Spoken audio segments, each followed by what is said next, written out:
All right. I wanted to talk today about massage because it's kind of a left subject that we haven't talked about much on these podcasts, and it's a very important subject, especially here in America, where a lot of the food supply has been altered by soy-fed animal foods and soy in general. And so this explosion of soy on the market has created a weaker structure in our animal proteins. And so that structure translates into a weaker structure in us. And so that creates more inflammation, more need for massage, more need for, more detoxification pathways being blocked and structural integrity, which does lead to inflammation. I guess inflammation could be the key to everything, but when it's occulted and it's at such a low level, then we don't really think to blame it or to see where it's coming from. Only when we start seeing,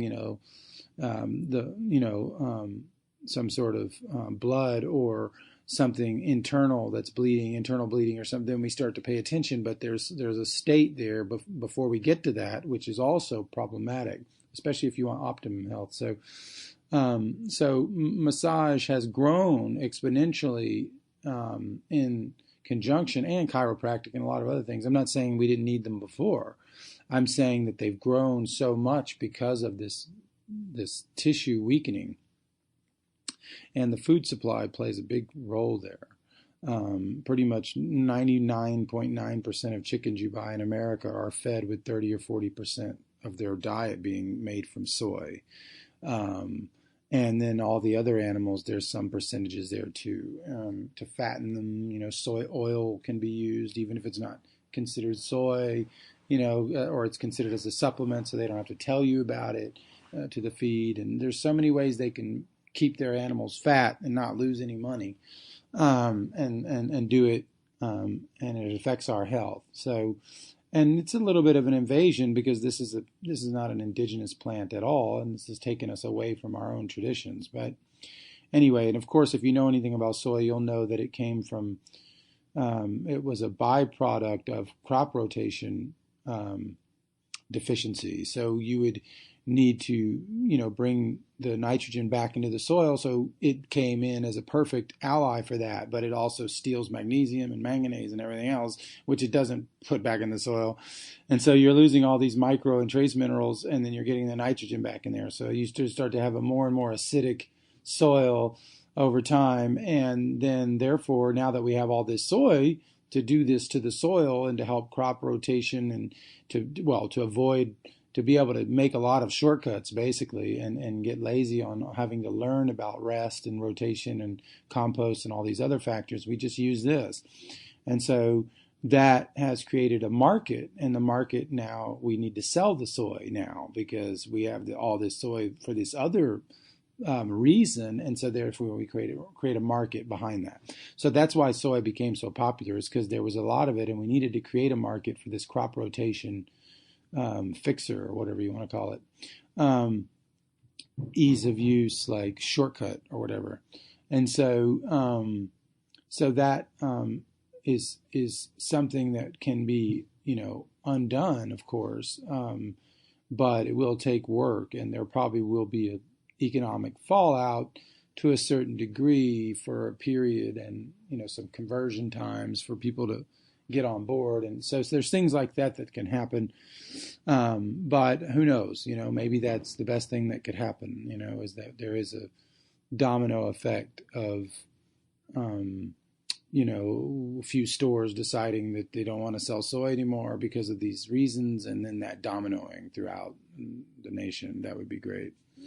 But anyway, or at least at some pace, it would be great, because you don't want everyone to you don't want all the businesses to die out overnight, but you want to be able to get people to get on the right page, even if that involves some apoptosis or a little bit of having to destroy or let die our old ideas, and get on to some new ones and get back in line.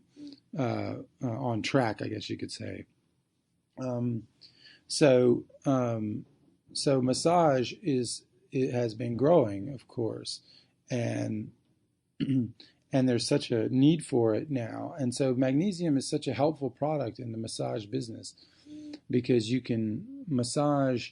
One of the ladies that uses it in the South, she'll use a whole layer of magnesium on the body, and then she'll do that. She'll let that sit for 15 to 20 minutes. Well, it takes 15 to 20 minutes to do the massage, so it basically sits that whole time, most of it, and then she lets it kind of penetrate, and then she comes back with like shea butter and unrefined shea butter, and she does this other, and she's been able to knock out some very deep level deficiencies and also skin deficiencies that cause different psoriasis and different other conditions. She's been able to have some very good success doing that, and we've had a few ladies that were calling us out of France doing that.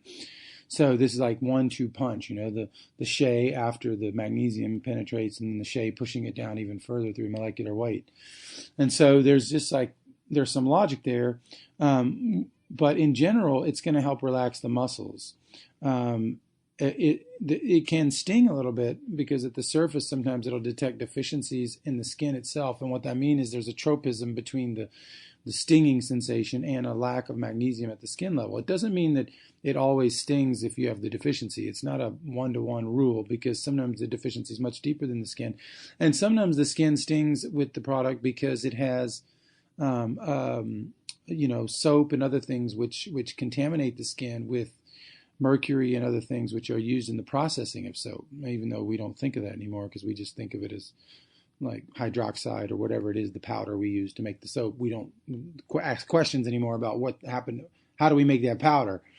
And so when we go deeper, we'll see that mercury is used, and the isotopes and electrification things are used. We're not like having to go find this like pure stone lye somewhere which is being used anymore. People are just taking base generic sites and they're turning that chalk into what you need it to be by cleaning it out and extracting and all this stuff. So it's not like, like it was before 1900 or whatever. So that can create stuff in the skin. A lot of people can have skin issues that they're not even aware of because of all that stuff that stores in the skin. Washing your hands all the time is like the worst thing ever for your skin. So not only because it destroys the microflora, but it also, it brings in more of these contaminants. So you want to use soap for grease. That's what it's meant for. So anywhere there's grease, you can use there, and then the rest you don't need to use it for the whole body. Just where the greasy areas under your arms, a few areas, and you're good. You don't want to go, trying to, when you see all that mousse and foam in those commercials, that's not what you want. That foam equals, dead microflora. That's what that is. And sometimes it doesn't grow back for 13, 14 hours. So it can be very destabilizing on a daily basis. So you got to learn to balance between soap and just allowing your body to naturally clean itself. It does naturally. Now, it doesn't mean that we don't take showers and, you go work out and you go take a shower, of course, but I try to take a quick one, to be honest with you. I don't trust the water here. But that's okay. You can still do that, but you just don't want to overdo it with that. And so massage is going to be improved through the muscle relaxation that happens through the magnesium. It helps the muscles relaxed. And especially if you tell the person, and some people, they cut it with like 50% spring water, and then that allows them to kind of do something that doesn't sting at all, and then, you get used to the stinging anyway, but it allows them to do something much easier.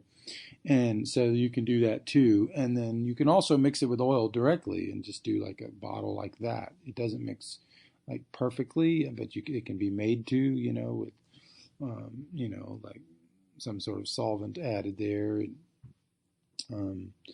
So there's a possibility to make it get perfectly in the water, but you don't even have to. It can be part of the oil and just mix in its own way, and it can still work. So that's another way you can use it. It's very powerful, like for inflammation, sciatica, and any kind of inflammation happening, not only at the skin level, but even at the muscular level, like pinched nerves, things like that. It helps. It's almost like circulation in a bottle. That's the way I look at it. And I'm a naturopath, and so there's this kind of, I studied massage a little bit. We did about 20 or 30 of these massages, and so I was learning some things, but it wasn't my specialty. But so you can apply this, and the nervous system is immediately coming through the skin. It's going to go straight into the nervous system, so you have that immediate effect, and it gives a bit stronger effect for your clients as long as you're not putting it on cuts or anything like that. It's just like alcohol. You wouldn't put that on a cut anyway. That would sting or whatever. But so there's a positive effect there on the whole person. You get them a redose, and then on top of that, they get the massage. So it's like you're getting a real intense treatment there.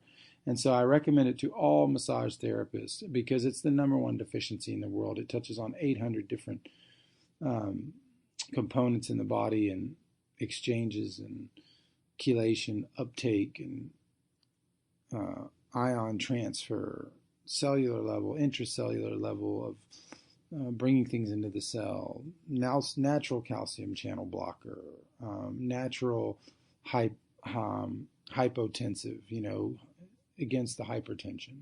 It helps to open things up and dilate, and as like this kind of circulatory power that it has. And wherever you apply it, circulation seems to happen right below the surface there.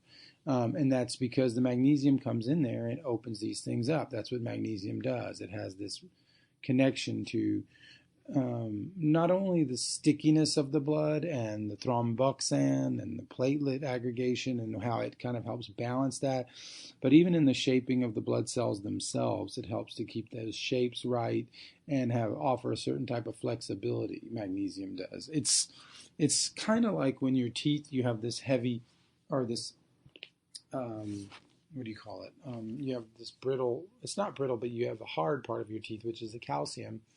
And then when you take the magnesium into your teeth, that part of your tooth is the part that gives it flexibility. So the total gives your teeth strength. So it's like, beauty and strength combined. What's funny, because the name for magnesium in Chinese, the symbol, is beautiful mineral. So you bring beauty and strength together, and then you have a total kind of masculine, feminine, or passive and active, or whatever. You have a full spectrum. And so that magnesium is always going to be that flexible part, and that part that allows for flexibility, which allows for a lot of other things. Not to mention what it can do for aging, anti-aging, because I know a lot of massage borders on, anti-age and facials and other types of treatments, which we also use for hair, face, teeth, acne. The magnesium is all over all of those. And how it helps the body to properly eliminate things. And it also helps with the teeth. It's radical what it can do for teeth. So that's another podcast you can check out. But like for cavities and any kind of pains, it's very interesting what it does. It just pushes them away for months at a time. And so, so it can be incorporated on that level too. For, some people use it for hair capillary stimulation to get that moving. You can feel that because it stings on the head like that. And I recommend doing it through the head because it's a powerful way to detoxify through there. And it's very easy to absorb there. Now, if your head's greasy, it might not absorb as much. So if you wash your hair and then the next day, you apply it then, or whatever, clean, then you're going to really feel it coming in. And so massage, yes, it's the #1 product for massage because it's the #1 product for the world right now, and to help people get over this deficiency so that they don't become medical slaves, and can find natural cures to healing. So anyway, hopefully that can be helpful to somebody. And yeah, spread the message. Let people know. Don't get the wrong stuff. Get the right stuff from theheartoftradition.com. Always in blue glass bottles. Remember that 95% of the U.S. brands dilute, solvent extract, chemically treat to remove contaminants and other like heavy metals and things like that. They also use unverifiable Zechstein claims, which pretend that they're coming from Zechstein, usually under the name Genuine or authentic Zechstein or ancient or whatever it is. And then there's also glass bottles. They don't use glass, they use plastic. So all of this combined just is like, we don't do any of that. We do the real thing. Zechstein inside logo. You can call our source in Vindham, Holland, where this natural white gold is found. And you can ask for yourself. So come check us out at theheartoftradition.com.